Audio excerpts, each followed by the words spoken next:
teman-teman, kenalin aku Sandra yang hari ini akan menemani kalian semua dari awal sampai akhir dari acara podcast kita.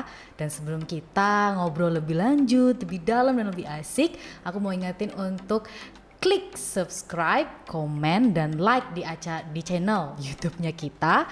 Nah, untuk dapat update-updatean video terbaru ya, podcast yang terbaru, dan mungkin pemberitahuan yang terbaru supaya nggak ketinggalan, boleh dong diklik tombol loncengnya.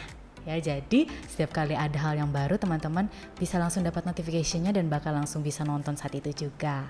Nah, hari ini kita akan ngobrol sesuatu yang menyenangkan ya, tentang peran parenting untuk mendukung bakat minat anak. Tentunya nggak bisa dong ya saya ngomong sendiri, apalagi saya belum punya anak.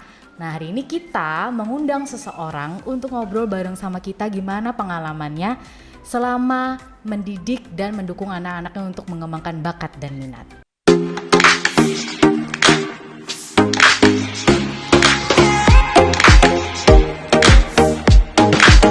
Kita hari ini bakal ngobrol asik bareng tentang bakat minat anak, gimana pentingnya sih peran parenting ini dalam mengembangkan atau mendukung bakat minat anak. Nah, Mem, saya mau tanya nih sama Mem.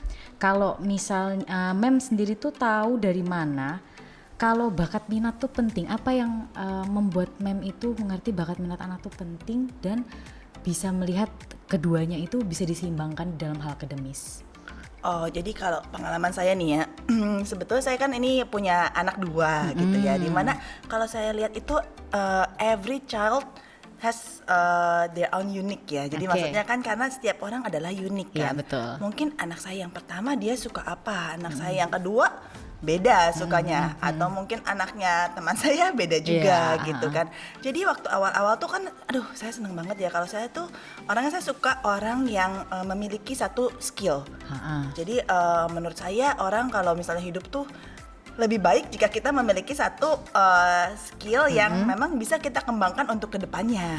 Jadi mungkin nanti hidupnya akan lebih colorful ya, gitu ya. Iya, Nah, jadi gimana nih ceritanya? Ini based on saya punya pengalaman ya, based on my experience.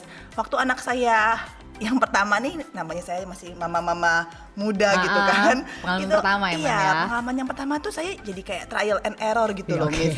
Iya kan? Trial and error saya juga nggak tahu ya, ini anak saya tuh bakatnya kemana kan. Nah, jadi saya banyak mencoba men-trial berbagai jenis bidang.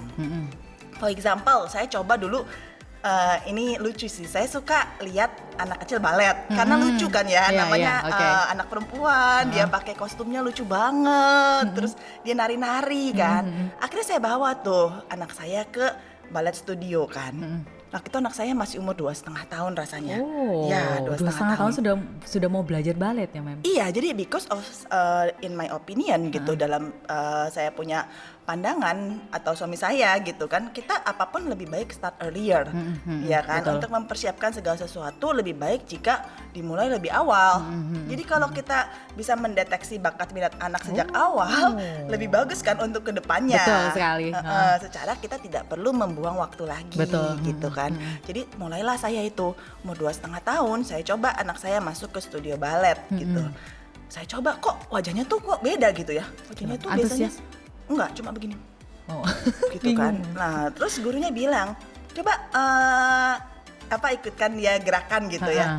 Saya ikut, tapi kelihatan ya kalau orang cuman gitu loh. Cuma melakukan Saya bilang, aja ini gitu. balet kayak gini ya. Gimana ya kok nggak bagus banget gitu ya kelihatannya kan. Terus dia cuman kayak melakukan the instruction, tapi beda ya antara orang ada feel untuk melakukannya atau tidak gitu. Betul. Akhirnya apa ini saya salah tempat? Saya pikirnya begitu awalnya kan. Saya pindahkan dia ke studio balet yang lain. Ayo balet lagi yuk, saya bilang gitu. Nama anak saya Carly. Let's go to the other ballet studio, saya bilang gitu. Ini nicer loh, saya bilang. Saya encourage dia supaya dia semangat gitu. Datang lagi ke studio balet satunya. What happened loh, sama lagi nih. Saya bilang, ini sama lagi nih. Sampai 4 kali saya coba. Dia kelihatan ya, maksudnya nggak ada feel sama sekali. Nggak ada perubahan ya dari awal pertama dia iya, ke jadi studio. dia biasa aja, dia kayak melakukan, tapi and then waktu dia pulang kan kalau orang antusias tuh pasti dia akan cerita, mami lo ini tadi begini, saya begini, tadi bagus banget lo gurunya bisa ini. Dia no comment, ya udah pulang aja gitu dia. Dia pulang aja gitu. Akhirnya saya masukin dia juga ke satu sekolah musik. Nah, saya masukin sekolah musik. Itu berbeda. Jadi dia tuh waktu masuk sekolah, anak saya adalah pianis kan, pianis. Jadi sebelumnya waktu dia masih dia masuk sekolah musik tuh umur 2 ya, anak saya yang sama kan ya, antara 2,5 tahun lah. Sama-sama waktu saya mau milih antara balet atau saya masuk sekolah musik gitu. Saya masukin kayak grup musik gitu loh, dia tertarik. Dia coba, namanya anak umur 2 ya, dia coba. That's one masih simple ya, simple musical instrument ya, seperti mungkin triangle, kastanyet, atau tamborin gitu kan. Tapi beda gitu. Oh dia antusias, dia pilih ini gitu ya. Namanya anak kecil ya, dia coba sendiri gitu. Jadi saya pikir wah dia suka di situ. Lalu saya tanya dia, kalau kamu disuruh pilih ya, you want belajar musik atau belajar balet? Ya musik. Dia bilang, oh ya udah let's forget about ballet gitu kan. Walaupun saya sangat senang balet, tapi saya juga tidak bisa ya, maksudnya memaksa kan. Kan apalagi nih kalau anak kecil kan dia tidak bisa.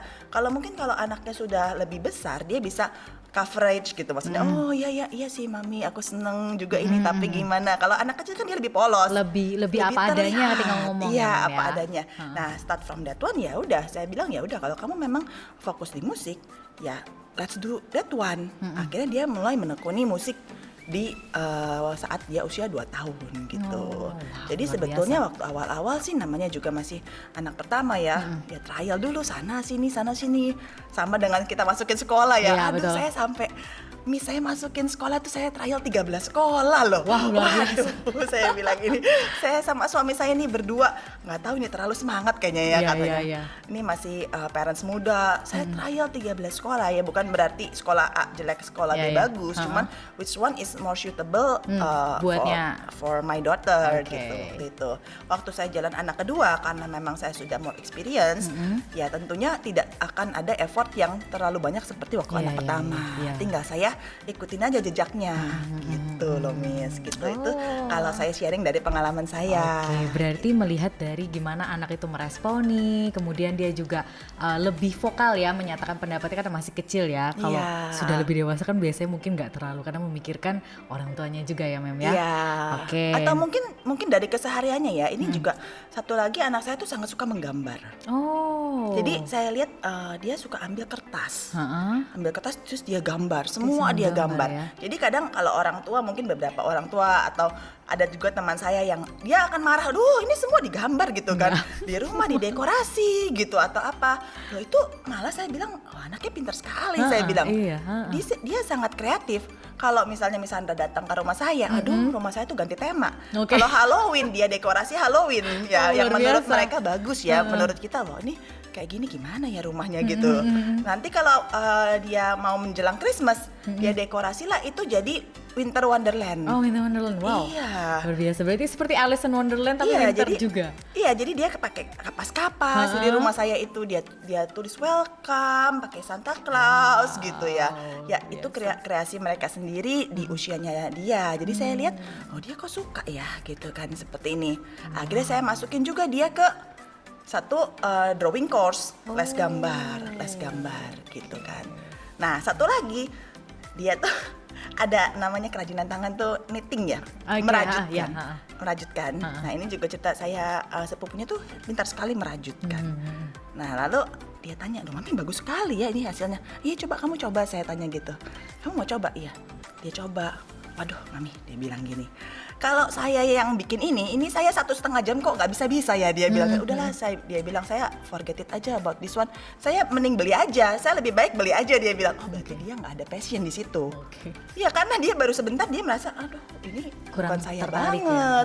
Tapi kalau dia disuruh menggambar, dia bisa duduk 4 jam menggambar, dia enjoy sekali. painting, ya berarti dia memang passionnya ada di sana gitu loh, Miss. Luar biasa ya, berarti mendukung sekali. Terus kita juga sebagai orang tua itu menggali dan mencari tahu ya, anak ini senangnya ke arah mana. Kita juga menyediakan area-area yang memang dia tuh perlu untuk semakin diperdalam sejak kecil ya. Bukan startnya mungkin baru umur 6 tahun, tapi kalau misalnya memang bisa dari kecil. Kalau memang bisa dari kecil ya nggak apa-apa gitu. Jadi tugasnya orang tua ini ya memfasilitasi. Contohnya anak saya suka gambar nih, saya lihat ya sudah saya siapkan itu kertas satu rim. Terserah dia mau gambar apa, lama-lama tambah bagus gambarnya itu. Gitu karena kan. latihan ya. Iya, atau kertas-kertas bekas yang sudah kita nggak pakai lagi daripada kita buang, lebih baik kita recycle atau apa jadi art and craft. Biarlah itu gitu kan. Jadi mereka punya kreativitasnya mereka sendiri gitu. Sandra. Lalu Mem saya mau tanya, sebenarnya menurut Mem penting gak sih mengembangkan bakat minat ini, dan kalau memang penting misalnya ya, apa yang membuat Mem tuh berpikir kalau penting nih untuk dikembangkan? Wah, kalau menurut saya sangat penting sekali mengembangkan bakat minat anak-anak ya. Mungkin juga kita juga nggak cuma bicara untuk anak-anak, mungkin kayak seumur saya nih ya yang sudah usia segini atau Miss Sandra, kalau misalnya memang ada bakat minat yang belum kesampaian, bisa juga kan kita mulai tekunin dari sekarang. Betul. Jadi kalau ada peribahasa bilang kan never too old. Oke, berarti nggak ada kata terlambat ya buat siapapun. Iya, buat siapapun bisa gitu. Bukan cuma buat anak kecil atau mungkin anak SD atau SMP gitu kan. Cuma memang kalau misalnya kita start earlier, kita prepare lebih awal, akan menjadi hasilnya lebih baik. Oh, gitu. Jadi untuk kedepannya tuh karena dia sudah dilatih sejak kecil, nanti hasilnya akan jauh lebih baik ya? Iya, pastinya begitu gitu. Jadi kalau menurut saya sangat penting sekali gitu. Contohnya adalah misalnya kita mau membentuk satu kesebelasan sepak bola, betul nggak? Betul. Kesebelasan sepak bola itu di mana, wah kalau pemain sepak bola kalau saya lihat ya yang hebat-hebat tuh saya adalah penggemar sepak bola ya. Jadi semua Piala Dunia, Piala Eropa tuh saya ngikutin itu sampai subuh gitu kan. Saya lihat ini berarti mereka kan bukan cuman harus menendang masuk ke gawang gitu latihannya, tapi latihan fisiknya itu harus setiap hari, betul nggak? Ya, Mem, ya? Stamina atau apapun. Nah itu kalau misalnya kita tidak fokuskan, tidak mungkin lah mereka menjadi seorang pemain sepak bola yang handal gitu. Di dalam bidang apapun ya sama. Contohnya anak saya bermain musik, kalau misalnya dia hanya main seminggu sekali atau masuk sekolah musik 1 minggu 1 kali tanpa dikembangkan setiap harinya dilatih, automatically dia tidak akan menjadi lebih bagus dibandingkan ya teman-temannya yang lain gitu. Ya, jadi butuh memang dari kecil kita perlu yang namanya melatih itu, mencari tahu, sehingga kalau misalnya dia terus tumbuh kan, anak kita tuh pasti akan terus tumbuh, dia juga pasti akan dapat hal-hal baru juga untuk belajar ya. Jadinya seperti orang expert gitu ya, Mem ya? Iya, jadi penting sekali ya, dia udah punya, jadi kadang-kadang kita miss ya, kita lupa loh melihat anak kita tuh ada bakat apa, dan until mereka sudah tumbuh mungkin sekitar umur sekolah menengah baru, oh ternyata anak saya waktu kecil udah ada bakat itu. Sayang sekali ya, waktu banyak gitu. terbuang, bukan menjadi fokus, malah difokus ke situ, tapi kita nggak fokuskan ke yang jadi bakatnya dia ya. Coba misalnya contoh, anak saya misalnya berbakat di bahasa, ya, loh ya masukin ke sekolah bahasa. Sekolah bahasa. Iya, oke. Jadi misalnya dia mulai start bahasa di usia 4 tahun, ya yang simple-simple gitu ya. Waktu dia masuk sekolah menengah, ya automatically dia sudah lebih lancar di bahasa asing tersebut. Betul. Jadi dia sudah punya bekal ya sejak kecil ya, Mem ya. Gitu. Luar biasa. Oke. Nah, Mem, kalau tadi kita udah bahas tentang bakat minat gitu ya, pentingnya, terus menggalinya, mencari tahunya. Gimana dengan akademisnya, Mem? Kadang kan karena kita ini ada orang yang terlalu fokus sama akademis sehingga bakat minatnya nggak terlalu dibahas atau nggak terlalu dikembangkan, karena mostly orang akan berpikir kalau akademis lebih penting, pekerjaan tuh akan lebih membutuhkan akademis gitu ya. Kebanyakan orang. Nah, mungkin Mem bisa bagikan ke kita-kita semua.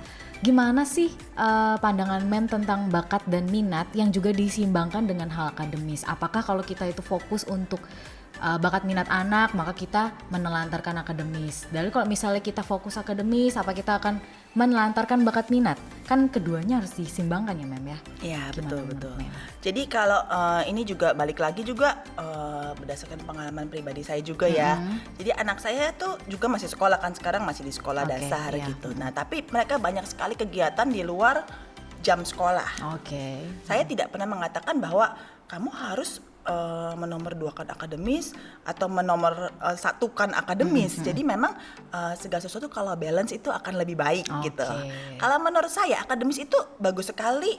Kalau kita lihat kadang-kadang nih ya, ini memang secara umum ya Miss Sandra ya. Kalau misalnya nanti Miss Sandra misalnya jadi orang tua gitu, waktu dapat rapot anak gitu, dia lihat nih, biasa orang tua bilang, loh gimana nih matematika nih nilainya kok cuma 6 gitu kan. Iya biasanya begitu kan. Iya betul. Ini kenapa science, ilmu pengetahuan alamnya cuma 6, lo temenmu tuh bisa 9, kamu kok cuma dapat 6-nya gimana? Ya sudah besok kamu les matematika. Ya, betul kan. Jadi banyaknya orang tua adalah seperti itu gitu.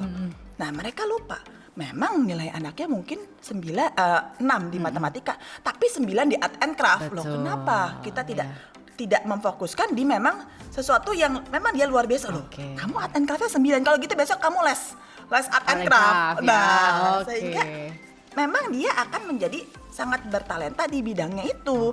Jadi kadang beberapa yang saya lihat ya secara umum memang kita selalu ya orang itu fokus di misalnya nih, rapot. Bagi rapot itu biasanya ada mid semester ya, mid semester atau quarterly. Betul. Ada yang nilainya merah langsung kita, loh ini bisa merah, langsung fokus di yang angka merah.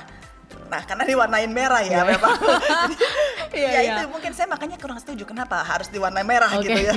Karena jadi orang fokus ke sana kan. Terlalu fokus akhirnya. Iya, pay attention sama yang merahnya gitu. Tapi lupa anak sama tersebut. Akhirnya sang anak ini langsung merasa dia down. Gitu. Oh ternyata saya kurang pintar ya akademisnya. Padahal kan bukan itu. Kalau kita lihat di sekolah akademis itu mungkin ada berapa pelajaran tuh? Ada 12 kali ya. Betul. Ada kan? Mungkin ada sekitar itu ya, tergantung. Kalau menurut saya nggak ada anak yang semuanya nilainya adalah merah di 12 subjek itu, betul kan? Betul sekali. Iya kan? Masa 12-nya subjeknya merah gitu? Nggak mungkin. Jadi biasanya kalau udah ngomong-ngomong nih ketemu sama parents meeting, anak saya kurang bagus. Kenapa? Ini loh. Kurang bagus matematika, kurang bagus sains, kurang bagus gitu. Bahkan ada lagi, ini pendidikan jasmaninya kurang bagus loh. Jadi kenapa selalu difokuskan ke yang kurang bagusnya? Jadi waktu mereka dapat rapot itu orang tuanya evaluasi, anaknya kadang cenderung sudah langsung aduh saya mau di hakimi apa ini gitu kan, betul kayak kan? mau disidang ya, iya, padahal kan sebetulnya kan itu juga bukan satu kesalahan buat dia karena tidak ada satu orang pun yang harus bisa perfect semuanya. Gitu betul ya, sekali. betul nggak? Even saya misalnya saya disuruh melakukan menggambar, ya saya tidak bisa menggambar. Bahkan anak saya sekarang lebih pintar gambar dari saya. Kalau saya suruh menggambar, dari dulu nilai seni rupa saya adalah 6. Ya gimana? Saya disuruh menjahit, ya itu kan dulu ada namanya keterampilan tuh zaman saya tuh keterampilan. Namanya apa, pendidikan keterampilan ya kayak. Menjahitnya nggak bisa juga gitu. Saya kurang terlalu ya Mem di situ ya. Iya mungkin, tapi ibu saya sangat hebat sekali dari bikin baju, bikin apa, kerajinan sangat hebat di situ. Jadi ya dari situ saya lihat loh, mungkin saya memang tidak punya skill di bidang itu ya. Dan saya tidak punya passion. Jadi kalau saya disuruh bikin nih baju, aduh saya taruhnya di tukang jahit deh, saya bilang gitu karena dia lebih hebat dari saya. Betul. Kasih ke yang bisa aja. Ya, tapi mungkin di sisi lain, saya suka olahraga, saya akan menekuni di bidang olahraga. Gitu loh Miss, gitu. Luar biasa Mem ya. Jadi kalau misal gimana Mem? Kalau misal kita tuh nggak bisa yang namanya jomplang satu. Bakat, minat lebih dikembangkan, terus akademis nggak usah, padahal ilmu pengetahuan juga penting. Kita juga nggak bisa yang namanya terlalu jomplang juga, akademisnya terlalu, bakat minatnya nggak digali. Jadi nggak efektif ya. Kalau menurut saya ya, untuk apalagi sistem pendidikan di Indonesia ini menurut saya sudah bagus ya. Untuk akademisnya mereka tetap memperhatikan. Betul. Maka dari itu untuk pembelajaran kan sudah ada dari pagi sampai jamnya cukup panjang ya kayaknya Miss Sandra ya. Ada 5 jam untuk anak-anak sekolah dasar ini belajar. Ada 5 jam. Menurut saya cukup nggak ya? Cukup untuk mempelajari bidang akademis itu. Di luar daripada jam sekolah, ya jangan terlalu kita harus push anak untuk terus-menerus mengulang hal yang sama. Anak itu akan menjadi jenuh. Salah satu dari kerabat saya itu sekitar 1 bulan yang lalu menelpon saya tiba-tiba. Aduh Yoran, ini saya minta nomor telepon dokter. Wah saya pikir bahaya banget ini. Dokter buat apa? Saya tanya. Saya kok sakit terus kepalanya ya, dia bilang gitu. Pusing dia bilang. Jadi begitu pulang ke rumah, anaknya bilang, aduh saya pusing, sakit kepala. Dia bilang gitu. Jadi saya perlu cari dokter yang untuk mengobati sakit kepala dia supaya dia tidak sakit kepala lagi. Itu kerabat saya bilang seperti itu. Oh, tapi saya lihat loh ini kebetulan anaknya tuh SMP. Mungkin umur 14-15 gitu kan dia. Jadi masih ABG gitu yang senang hangout, dia taruh di Instagram story postnya. Malam itu saya kebetulan lihat, itu minggu malam saya kebetulan lihat. Saya tanya, dia kerabat saya telepon hari Senin kan. Saya bilang, itu kalau hari kemarin hari Minggu, anaknya sakit kepala nggak? Saya tanya gitu. Enggak, kemarin nggak sakit kepala. Loh, ini kalau ada masalah medis, masa cuma Sabtu Minggu nggak sakit kepala, hari lain sakit kepala ya? Saya bilang gitu kan. Ini pasti ada masalah lain. Kenapa cari dokter untuk mengobati sakit kepala ya? Namanya orang kalau sakit, ya sakit sepanjang hari, masa bisa pilih Sabtu Minggu saya nggak mau sakit gitu. Ternyata hari Sabtu dan Minggu itu dia hangout sama temennya. Jadi dia mungkin lebih fun ya mainnya. Betul. Nah saya tanya gini loh, ini anak gimana ya aktivitasnya tiap hari? Ya dia tuh beres sekolah, jadi zaman sekarang kan banyak sekali sekolah full day ya. Betul. Itu mungkin anak-anak baru beres jam 3 ya. Ya, mungkin kebanyakan jam 3. Jam 3 karena katanya ada extra lesson atau extra kurikuler. Nah, anaknya itu dia pulang 3:30 hampir sampai jam 4 katanya sampai rumah. Jadi mungkin ada extra kurikuler, ada pelajaran tambahan apa. Nah, saya tanya habis itu ngapain? Habis itu ya sudah, dia les pelajaran lagi. Les lagi. Sampai jam berapa? Saya tanya gitu. Ya sampai malam, dia bilang. Habis itu dia makan, terus dia mengulang lagi untuk ulangan hari besoknya. Terus saya tanya, oh oke. Saya juga tidak bisa bilang cara dia adalah nggak tepat ya. Saya bilang, saya cuma mau tanya hasilnya seperti apa. Besoknya bagus dong, saya bilang. Berarti pelajaran anaknya nih 100 dapatnya karena diulang lagi sampai les sampai malam gitu.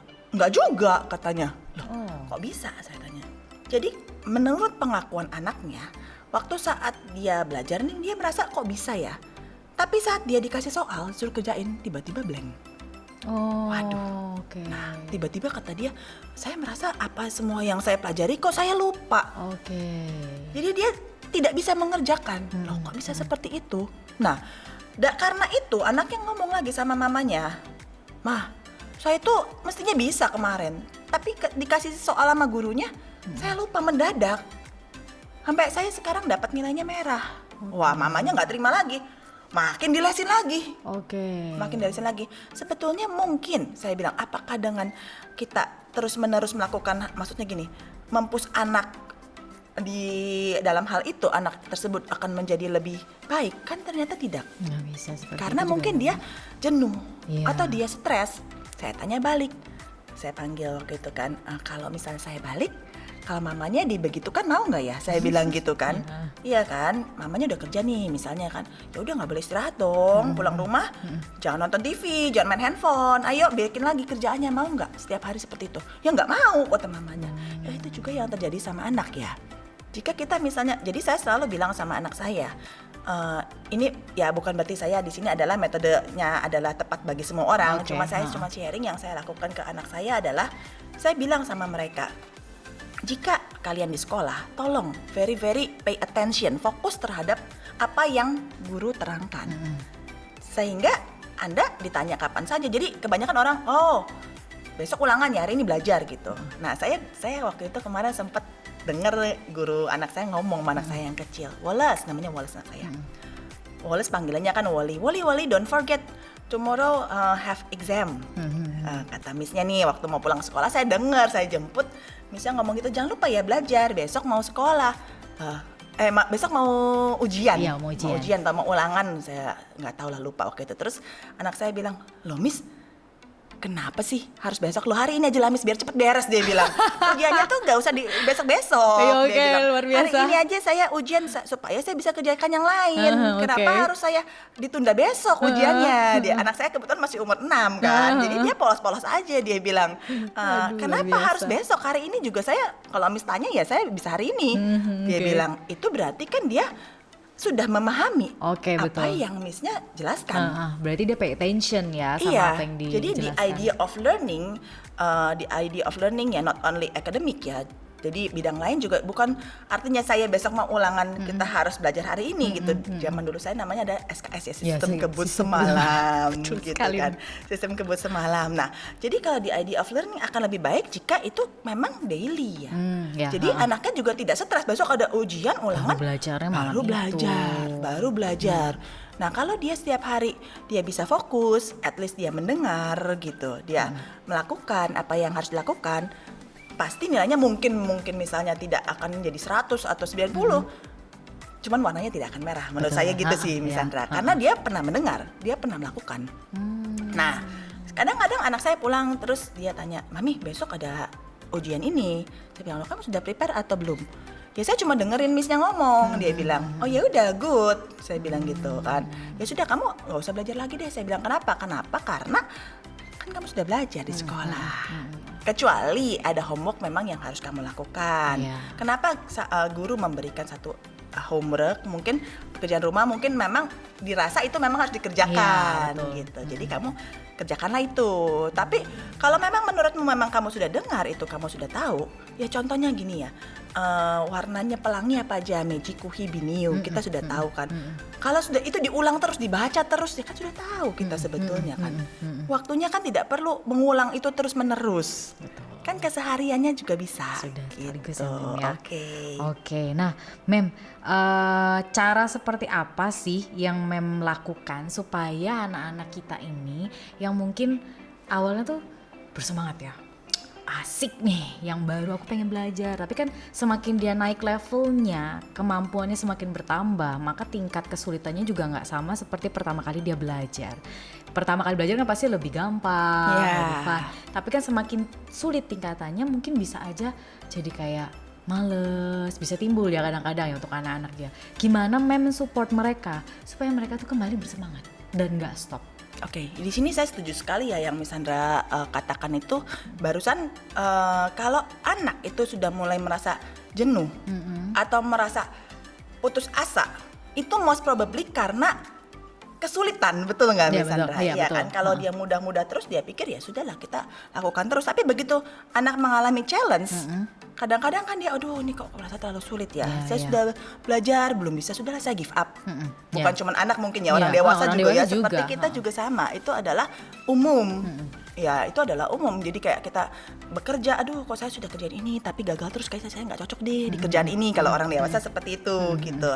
Nah, ini juga sama juga ya, ya balik lagi ya pengalaman saya ke anak-anak saya.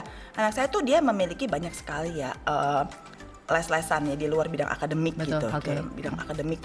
Tapi mereka nggak pernah putus di tengah jalan. Mereka tidak pernah putus di tengah jalan, kecuali memang yang mereka, ya saya bilang yang mereka kurang berminat. Gitu, yang mereka kurang berminat saya bilang ya sudah kan. Dia cuman ada mungkin yang memang mereka kurang tekuni hanya untuk support kan. Kita bisa lihat ya, misalnya ini adalah mainnya dia, ada mungkin yang support satu, pengembangan minat dan bakat, ada yang untuk memang dia sebagai utama atau mungkin untuk bisa mensupport hal yang utama ini gitu ya. Jadi nah itu sebetulnya kita harus imbangkan di situ.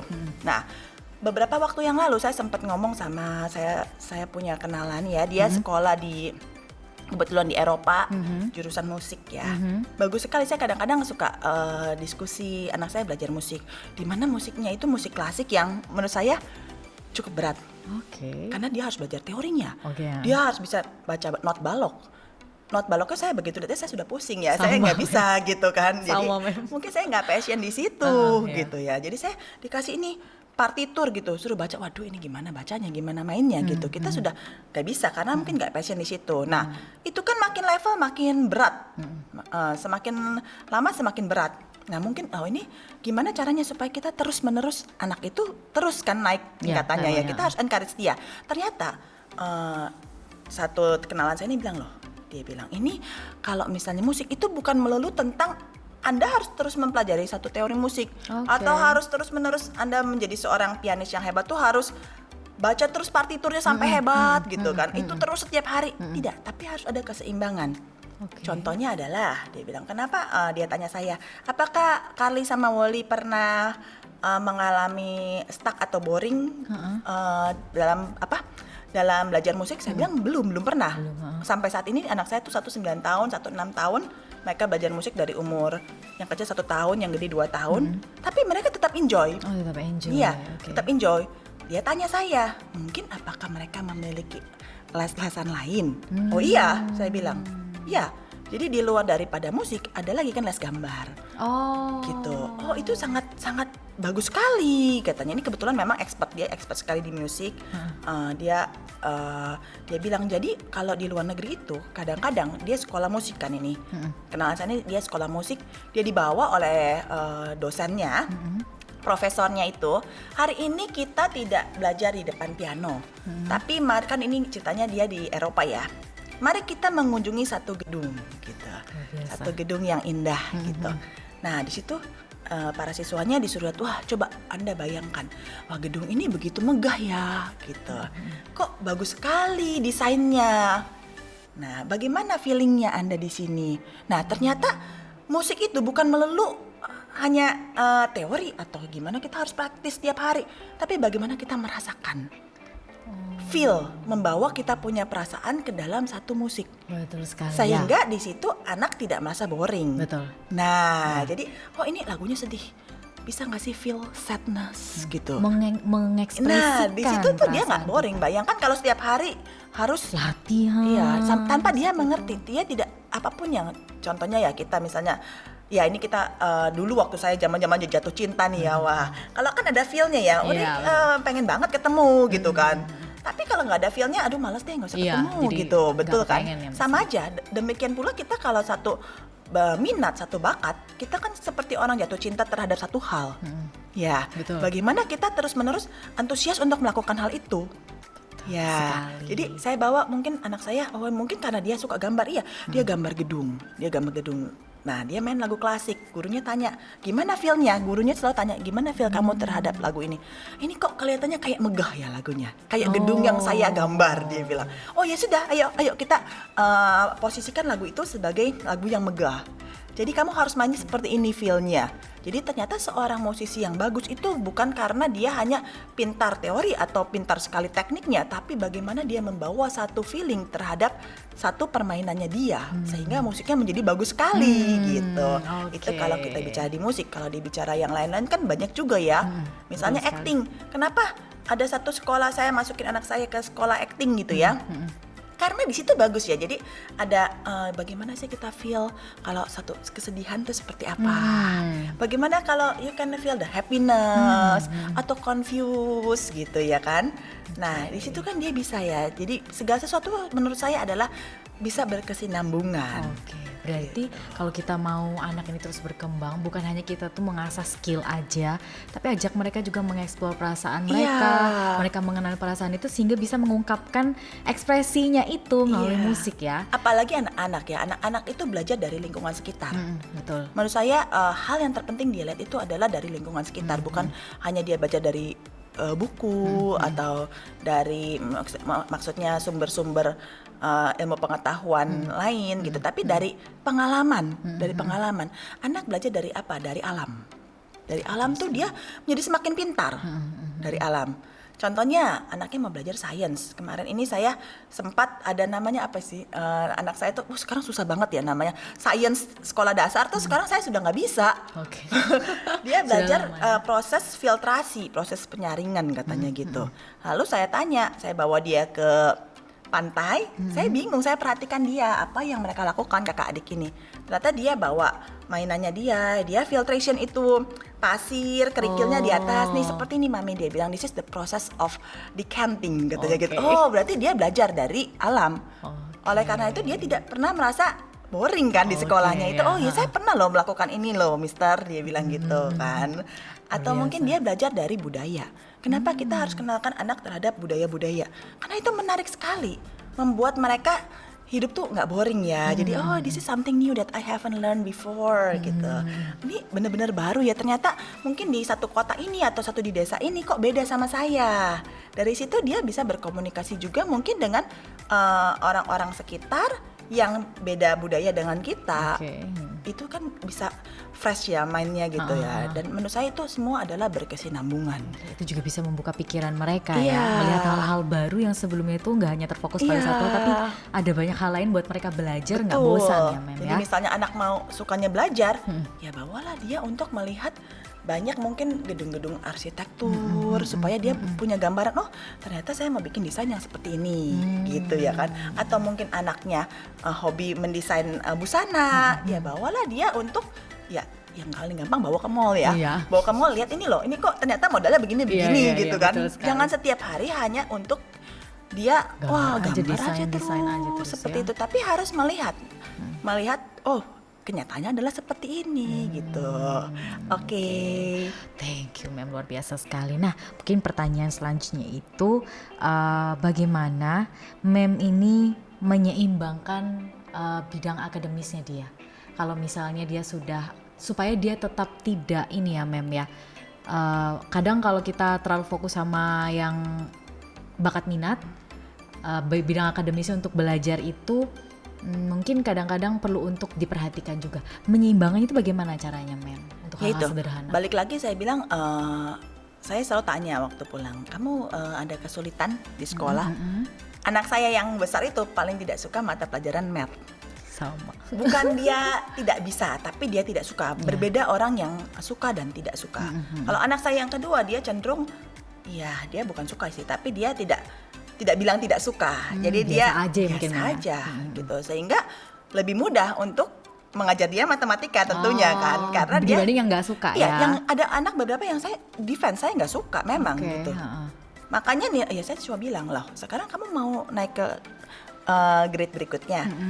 Iya mami, tapi nilai saya ini loh cuma 7, dia bilang gitu. Oke. Ya is okay, saya bilang kan. Iya. 7 ya is okay, kenapa? Because you sudah pas gitu. Karena ya mami juga nggak minta kamu nilainya 9 di bidang tersebut Oke. gitu. Tapi tolonglah mata pelajaran apa yang paling kamu suka. Ini loh mami, art and craft saya 9. Oh good. Oke. Berarti mungkin untuk next term ya kamu pertahankan 9-nya ini.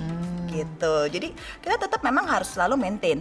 Dan satu lagi, jangan kita kadang-kadang gini ya, zaman sekarang mungkin nggak tahu memang kesibukan yang sangat sibuk ya dibanding zaman dulu mungkin ya.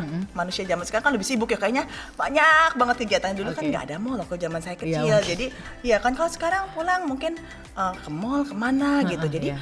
anaknya pulang kita kadang lupa untuk Jadi kita tetap harus perhatikan. betul. Jadi sometimes ya saya lihat juga ya, ini saya hanya sharing ya. Saya lihat kadang-kadang itu kan tas anak. Kalau saya itu biasa anak saya pulang tuh saya bongkar tasnya. Oke. Saya bongkar walaupun mereka sudah tidur atau apa, saya mau lihat ini dia kerjakannya apa gitu kan. Cuma saya tidak perlu cerita sama dia, oh saya bongkar tasnya kamu nih kemarin. Tapi kan kita sudah tahu, kita di track yang benar. Oh anaknya tuh jangan sampai miss gitu. Kita nggak tahu apa-apa. Oke. Anaknya hari ini ngapain, betul nggak? Nah biasanya yang saya lihat ini ada beberapa juga yang saya lihat ini tas anaknya itu nggak pernah dibuka rasanya sama orang tuanya nih. Oke. Sampai anaknya bawa terus tas itu sampai 1 minggu. Kadang-kadang itu ada anak yang masih lebih muda, ada tempat bekalnya masih di dalam gitu ya. Mungkin karena orang tuanya sibuk sekali sampai lupa kan gitu kan. Oke. Nah akhirnya itu akan sangat susah ya untuk kita bisa catch up dengan apa yang sudah lewat gitu. Oke. Jadi kalau saran saya, kita tidak juga langsung kita harus mempush anak untuk selalu harus jadi yang terbaik. Betul. Ya kan. Tapi tolonglah keep on the track-nya Oke. gitu. Jadi kita selalu pantau dia. Ya misalnya untuk mata pelajaran ini gitu. Ya at least you get 6 lah Oke. untuk pas. Sesuai kemampuannya dia aja Iya. ya Mem ya. Jadi nggak harus maksudnya kalau misalnya di bagian seni dia 100 maka di akademis sudah harus 100. Tapi kita lihat gimana semaksimalnya dia di Iya. area itu aja. Kalau memang 6 ya udah nggak apa-apa 6. Tapi dia kan juga tetap 100 nih, 9 nih di area betul. lain gitu ya. Sehingga Oke. anak tuh tidak under pressure. Betul sekali, Tapi oke. kita juga memberitahu sama anak, kenapa harus dapat minimum score is 6? Ya karena kan kita harus naik ke grade berikutnya. Oke, Ya. jadi dia juga paham ya Dia juga kemampuan harus dia. paham. Dia mengerti kelebihan dan Iya. kekurangannya dia, sehingga dia kalau lihat orang lain, "Ma, kenapa nih aku nilai yang ini 9 tapi 6 ya?" Kita kasih penjelasan ya nggak apa-apa, it's okay. Itu memang it's okay. It's okay. Kamu segitu, kamu sudah memberikan yang terbaik. Iya, saya hanya bilang kadang-kadang ini, tapi dia bilang ini, dia sangat suka sekali sains. Kalau sains tuh dia sangat suka sekali. Ini saya nilainya 8 loh Mami. Oke. Tapi ini kayaknya saya bisa dapat 9 katanya dia. Untuk yang berikutnya, berarti dia sangat antusias nih di mata pelajaran ini. Iya. Ya kita support. Oh iya, tapi saya ada yang nggak ngerti. Dia bilang, oh ya udah gini, semua yang kamu nggak ngerti, kamu catat atau kamu kasih mark gitu ya, ya dikasih tanda gitu sign, kamu datang, saya antar kamu yuk di luar jam sekolah nih ya, misalnya sudah pulang nih, saya antar kamu Sabtu, saya tanya ya, gurunya ada waktu nggak? Tanya apa yang kamu nggak bisa, gitu kan? Jadi kita kan support dia, oh iya Mami ya betul ya. Apakah gurumu ada waktu untuk menjelaskan ini sama kamu? Kalau misalnya ada ya udah, segala sesuatu yang kamu curious atau kamu belum paham, ya ditanya karena dia lebih pintar daripada anak saya karena gurunya kan. Kalau kamu tanya Mami, ya untuk satu bidang mungkin Mami lebih pintar tapi di bidang lain belum tentu. Makanya saya arahkan ya silakan tanya ke yang memang profesional di bidangnya gitu. Nah, tapi kenapa kita harus selalu maintain minimum score? Because ya namanya kita ya di sekolah ya begitu ya, semua namanya akademis, harus ada minimum skor memang untuk ke jenjang berikutnya. Jangan sampai kita terlalu ke bawah ya, nggak diperhatikan. Karena untuk menurut saya apalagi untuk anak-anak sekolah dasar, semua pelajaran adalah dasar, basic. Betul adalah sekali. basic. Sehingga ya mau nggak mau Anda harus belajar pelajaran basic itu. Betul. Tapi kan ketika anak kita sudah menjadi lebih besar, dia bisa memilih. Tapi kan basicnya dia sudah tidak merah gitu warnanya gitu maksudnya. Ya kan. Sekali Mem. Jadi maksudnya itu di dalam mendidik mereka ini juga bukan hanya kita itu menyeimbangkan tuh dalam arti sama rata seperti tadi ya, tapi seimbangkan itu sebanyak apa sih, sebisa apa sih mereka kemampuannya di area itu. Kita perlu juga memperhatikan mereka setiap hari. Bukan berarti kita itu harus nge-press ya, pressure sampai mereka stres gitu, harus sampai bikin mereka aduh aku nggak sanggup lagi gitu ya. Tapi tetap pantau sejauh apa sih mereka perkembangannya gitu ya Mem. Betul. Oke, nah Mem mungkin yang terakhir ya Mem ngobrol kita. Gimana testimoni Mem untuk anak-anak Mem selama ini ikut di Messenger Academy di kelas acting? Karena saya dengar infonya tadi kata Mem anaknya Mem ada yang ikut acting ya. Wah ini bagus sekali loh ya, maksud saya sangat suka sekali saya mengenal Messenger. Saya sampai selalu diskusi sama suami saya, wah kita beruntung sekali loh ya, kita sebetulnya nggak sengaja ya saya mengenal Messenger nih, nggak sengaja. Nah, saya rasa loh kok cocok gitu dengan Messenger ini. Saya masukin anak saya ke sekolah acting di mana anak saya tuh sangat suka sekali. Antusias di situ. Jadi dia selalu menunggu kapan ya sesi selanjutnya kita untuk les acting lagi. Terus dia tanya apa yang harus kita siapkan. Wah, berarti anak saya antusias sekali ya. Di situ menurut saya untuk kurikulumnya dari acting class di Messenger ini bagus untuk mendukung anak-anak ini untuk basic acting dulu ya, karena anak saya masih basic, masih baru-baru kan, lesnya ini baru beberapa bulan ini. Itu bagus sekali, dimana saya sudah lihat wow ada progresnya. Yang dulunya dia sama sekali nggak ngerti, sekarang wah sudah bagus.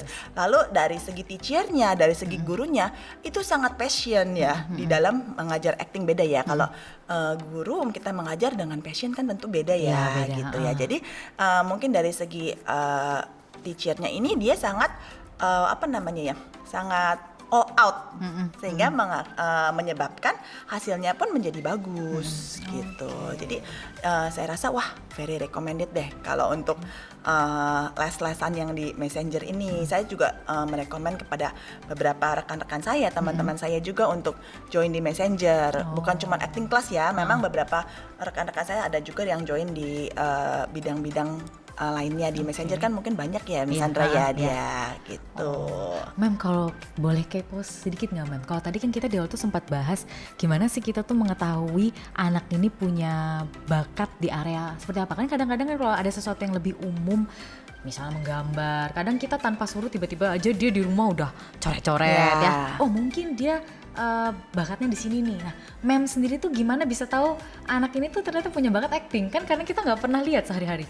Tiba-tiba dia acting di depan mamanya gitu kan, kita nggak tahu kan Mem. Gimana cara Mem aku itu untuk tahu? Jadi sebetulnya saya belum tahu kalau dia punya bakat acting atau tidak. Cuman kok dia sangat suka sekali kayak apa ya namanya, menonton teater. Oh. Dia suka oke. kan, dia suka soal teater gitu. Memang kebetulan anak saya nih dua-duanya suka musik klasik kan. Nah dia suka nonton opera-opera, aneh. Memang seleranya juga mungkin oldies ya. Jadi Oke. dia suka, wah ini dia suka kan penyanyi opera tuh memang bagus sekali ya. Ha-ha. Dia punya mimiknya segala, sampai kita bisa merasakan juga gimana. Oke. Nah terus dia kok suka. Nah saya bilang, kok dia suka seperti ini ya. Nah kebetulan saya kesulitan waktu itu mencari tempat untuk sekolah akting ya di Indonesia ini belum terlalu banyak untuk oke, yang iya. pengembangan minat bakat di akting. Nah jadi saya bilang, oh beruntung sekali waktu itu saya secara tidak sengaja menemukan Messenger. Saya tanya, ini loh Carly, Woli ada les acting, apakah kamu mau coba gitu kan? Oh ya udah. Anak saya sih orangnya easy going, is okay lah, let's Coba try, dulu dia bilang ya. gitu kan. Ternyata les acting untuk anak-anak ini memang membuat mereka lebih antusias gitu. Gitu. Soal progresnya kan ya bisa terlihat dari 1-2 bulan kan kita kelihatannya selalu Iya, ada iya. reportnya. Ini loh seperti ini. Yang dulunya dia tidak bisa berekspresi, mukanya kok sama semua ya ekspresinya. Apalagi anak saya yang kecil tuh orangnya very cheerful. Jadi dia tidak bisa sedih. Jadi kalau mau sedih terlihat bahagia. Dia tidak bisa sedih. Jadi memang dia tidak pernah nangis. Dari Oke. kecil pun dia tidak pernah nangis Oke. gitu. Jadi mukanya kok selalu happy gitu kan. Wah gimana nih. Papanya akhirnya bilang, dikasih tontonan. Sama kita kasih tontonan, ada film anak-anak lah gitu ya. Dia bilang papanya secara nggak sengaja kan, kita suka kadang-kadang pura-puranya diskusi Oke, gitu. ha-ha. Tapi kita memasukkan sesuatu. Anak-anak kan tidak bisa, maksudnya cara proses pembelajaran tuh bukan berarti harus tutor one by one ya harus Ya, gini. ha, Tapi ha. kan di dalam keseharian harian itu adalah sebetulnya paling efektif. Iya, betul. Misalnya papanya bilang loh, Mami ini kok pinter banget ya, kayak sungguhan ya aktingnya gitu ya kan. Terus anak saya penasaran loh, lihat lagi, iya ya ini kok kayak sungguhan ya. Itu beneran nangis kah papi, kata dia tanya gitu. Oh, sudah bisa nangis sekarang, Mem? Bukan, dia tanya aktor itu tuh Oh, itu aktornya. beneran nggak ya orangnya itu beneran nangis nggak ya? Menangis atau acting Atau gitu acting ya, dia bilang gitu kan. Terus papanya bilang, ya itu acting, pinter ya bisa begitu ya, dia bilang kan. Dalam aktor itu kan pintar sekali ya, dia bisa langsung mimiknya tuh tiba-tiba aduh sedih, padahal kan itu hanya ekspresi iya, untuk actingnya ekspresi aja. untuk actingnya. Anak saya makin penasaran, iya ya kok bisa ya seperti itu. Ya that's why, coba besok kamu kembangkan lagi. Loh kamu ini gimana, kata papanya. Acting set smile gitu, tetap ketawa terus gitu kan. Dia nggak bisa muka sedih, muka marah tuh nggak bisa. Dia cuma bisa satu mimik muka cerianya dia itu gitu kan. Tapi sekarang udah lumayan bisa. Jadi saya lihat yang terakhir saya dikirimin oleh teachernya gitu kan. Ini loh Mem, apa namanya, video yang terbarunya. Saya lihat loh dia sudah bisa loh ini sedih, walaupun terakhirnya tuh masih ada di sudut bibirnya Senyum-senyum senyum gitu ya. kan. Tapi dia sudah berusaha gitu, sudah berusaha dari intonasi suaranya gitu kan. Ya jadi menurut saya sih ya as long as mereka fun di dalam satu bidang itu ya kita support. Biarin aja ya. Oke. Gitu. Jadi untuk menyeimbangkan, mengembangkan juga dalam bidang apapun, support itu bukan hanya memberikan fasilitas, tapi kita juga ikut di dalam prosesnya mereka, melihat perkembangan mereka, melihat keantusiasan mereka, dan ikut antusias juga dengan mereka untuk nyari tahu kesukaan mereka, nih passion mereka di arah mana gitu ya Mem ya. Iya. Nggak langsung ya udah ini aja belajar, mama sibuk ini, papa sibuk gitu, nggak ada yang nemenin, ya bisa jadi itu juga nggak seimbang ya akhirnya Mem ya. Dan satu lagi, kita jangan selalu melulu fokus terhadap hasil. Oke. Jadi sometimes kan semua orang tuh fokus terhadap hasil, tapi yang harus kita fokuskan adalah prosesnya sebetulnya, dimana hasil itu akan mengikuti dari prosesnya ini kan. Kadang-kadang kan, wah ini kenapa nilainya jelek gitu kan. Udah berapa lama nih kamu sekolah? Udah kelas berapa? Kelas 4, masih jelek nih. Gitu, baca tulisan kamu masih jelek gitu kan. Banyak kan anak-anak yang mamanya selalu marah-marah, ini tulisan anak saya kok jelek ini kayak gini gitu. Gimana kamu umur berapa? Loh, kenapa hanya lihat hasilnya jelek? Apakah Anda menemani waktu prosesnya gitu kan? Dulu waktu anak saya tulisannya lumayan rapi. Kenapa? Karena selalu saya hapus. Kalau tulisannya jelek itu, saya bahkan masih pakai buku tulis bersambung itu loh. Yang dulu-dulu itu ya, Kotak-kotaknya Mem, ya? itu saya masih pakai supaya dia rapi. Jadi kalau dia keluar dari garis saya hapus, saya suruh tulis Diulang ulang. lagi, Gitu. dilatih ya, Mem, Iya, ya. karena mami hapus. Ya karena mami nggak mau kamu tulisannya berantakan. Nanti akan lebih susah untuk merubah kamu waktu saat mengubahnya sudah ya. terbentuk berantakan. Saya bilang oke. begitu.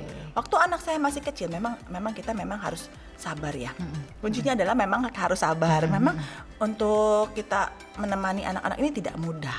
Jadi kalau kata orang, waduh ini pekerjaan tersulit selama ini, sebetulnya bukan sulit ya. Jadi orang tua itu adalah challenging. Perbedaan, it's not about, it's the hardest job I've ever done katanya. It's not the hardest but the most challenging gitu ya kan. Iya, jadi kayak dulu anak saya dia mulai belajar warna tuh, gambar kan. Itu kan nggak gampang juga. Orang kalau belajar gambar warna itu kertasnya besar, kertas gambar itu. Iya. Dan dia harus mewarna full. Nggak boleh kan dia putus tengah jalan. Iya, betul. Iya kan, harus full, masa ditinggal separuh Iya. warnanya gitu kan. Nah, pegel, tangannya tuh pegel. Oke. Sampai satu ketika waktu dia umur 3 tahun, saya ingat dia gini kan, itu untuk anak 3 tahun tuh besar kan. Betul sekali. Dia lempar tuh, dia punya krayon. Karena dia frustasi mungkin yang Ya, mau capek karena kok ya. nggak beres-beres ini kan. Nah, dari situ saya nggak mau kamu, ya udahlah udahan gitu ya. Maksud saya nggak bisa ambil lagi krayonnya, balikin lagi ke dia. Ayo beresin lagi warnanya. Ayo mami temenin gitu. Yang sebelah sini atau mami bantuin sini. Pokoknya bagaimana caranya itu harus rampung. Dia punya pekerjaan itu. Oke. Gitu. Kalau kita putus ya udahlah tinggalin ya sudah. Dia tidak akan pernah menyelesaikan dia punya tugas. Nanti ya. itu kan juga berpengaruh ya terhadap dia punya Kepribadian karakternya, Iya, ya. karakternya dia. Jadi kalau saya intinya apa yang sudah kamu mulai, ya kamu Selesaikan. selesaikan gitu. Oke. Siapa yang memulai mewarna duluan, mencoret duluan, Iya, kamu ya betul. sudah bereskan. Gitu luar kan. biasa. Akhirnya sekarang dia selalu menyelesaikan semua. Makin bagus warnanya. Jadi kalau ada satu bagian yang belum diwarna pun dia make it full gitu. Oke, ya. Nggak perlu kita terus-menerus mengingatkan, dia sudah tahu sendiri. Berarti Mem ya, kesimpulan dari semua obrolan kita itu tentang bakat minat itu kedua hal yang sama pentingnya. Kita jangan fokus hanya kepada satu hal yang pada umumnya orang lihat, tapi juga yang anak ini bisa, kemampuannya apa. Cuman di dalam mengembangkannya kita juga perlu mendampingi dalam prosesnya, kegagalannya, ya ketakutannya mungkin, kebosanannya ya. Karena kita juga akan tumbuh bersama Iya. dengan mereka ya Mem ya. Dan mungkin yang terakhir Mem bilang tadi itu hubungan dengan karakter juga. Dari ketika kita mulai menyeimbangkan antara akademis dan bakat minatnya, anak itu juga akan menyeimbangkan juga. Dia juga belajar gimana berdisiplin diri, gimana bertanggung jawab atas apa yang sudah dia lakukan. Dan itu pasti akan membentuk karakter juga menjadi yang keren banget ya Mem ya. Iya. Oke, thank you Mem hari ini sudah mau Thank you, Miss datang, Sandra. mau sharing dengan kita. Mungkin yang mendengarkan ini semua saya percaya mereka pasti akan, wow ini sharing yang keren banget ya untuk menyeimbangkan bakat minat anak, apalagi langsung dari pengalaman, bukan hanya teori Mem. Iya, ini saya cuman berbicara apa yang saya alami gitu Iya. sebagai seorang ibu Iya, gitu. iya. Jadi hanya sesi sharing gitu loh, Miss Sandra. Oke. Oke, thank you, Thank you. ma'am. Thank you.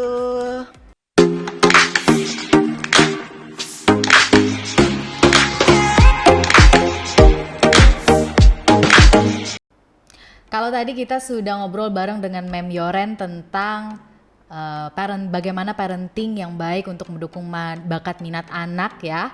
Kita mengajak teman-teman yang mungkin ingin bergabung bisa langsung bergabung dalam SME School, Shine and Messenger Indonesia atau Sekolah Messenger Indonesia yang berakreditasi A dan berafiliasi dengan klub bakat minat terlengkap di Indonesia dan dilengkapi dengan program SFA yang berijazah nasional dan luar negeri. Sebenarnya program SFA ini apa sih? Sebenarnya program SFA ini adalah konsep belajar merdeka, fleksibel dan menyenangkan. Sehingga konsep pendidikannya juga terpercaya. Jadinya bisa dipakai untuk pendidikan utama maupun pendidikan penunjang. Kurikulum yang digunakan juga adalah kurikulum nasional dan luar negeri. Materi juga disesuaikan dengan bakat minat anak. Pemberian materi juga dilakukan dengan sangat fun sehingga anak-anak tidak akan mudah bosan ya. Buat teman-teman yang sudah bersekolah jangan khawatir. Teman-teman yang juga masih bingung nih bagaimana potensi-potensinya bisa tetap bergabung dengan Messenger Indonesia ya, Messenger Academy. Nah, di sini adalah Messenger Academy adalah pusat pelatihan bakat dan minat, bimbingan belajar terlengkap dengan standar World System yang terintegrasi dalam bagian pusat kegiatan belajar masyarakat yang telah terakreditasi A dan dibuka untuk umum. Dan bisa juga join ya, bukan hanya tingkat SMP atau SMA, tapi mulai dari TK sampai dengan yang sudah bekerja. Jadi teman-teman jangan khawatir, teman-teman gak ada kata terlambat mau bergabung dengan kami. Banyak sekali bidang-bidang yang bisa teman tekuni di sana ya, mulai dari acting, video editing, kemudian face painting, English, sinematografi, kemudian make up, dan juga masih banyak lagi. Jadi kita mengembangkan bakat bukan hanya di bidang akademis saja. Jadi tempat ini kamu bisa mengembangkan potensimu dan meraih juara setinggi mungkin. Kelas kita juga bisa diadakan secara online maupun onsite. Jangan khawatir untuk teman-teman yang berada di luar pulau atau berada di luar Surabaya. Kalian bisa bergabung dengan kami melalui online, sedangkan teman-teman yang ada di Surabaya bisa bergabung dengan kami secara onsite di Spazio Tower Unit 507 lantai 5 Jalan Maijen Yono Suwoyo, Surabaya. Kalau teman-teman masih pengen nih cari tahu informasi lebih lanjutnya tentang SM ISKO dan Messenger Academy, bisa langsung menghubungi nomor yang ada di bawah ini ya. Nah, kita sudah selesai ngobrol-ngobrol bareng hari ini, dan jangan lupa ikuti terus update dari video-video kita, podcast kita bersama. Sampai jumpa di acara podcast berikutnya.